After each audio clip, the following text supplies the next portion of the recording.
Okay, in this video I'm looking at the sine rule and how to find a side. So I will also do on how to find an angle in another video. So in this case I have a side and its matching angle. So that's how I'm able to use the sine rule.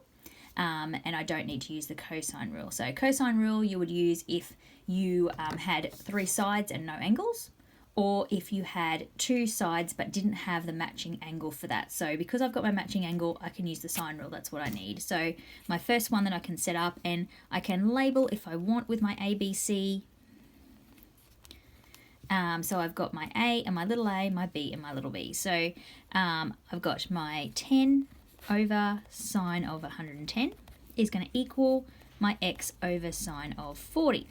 So then to get the x on its own, I'll do sine of 40, and it's going to multiply by 10 sine 110.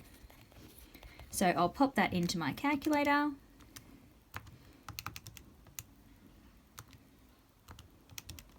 And I get 6.84.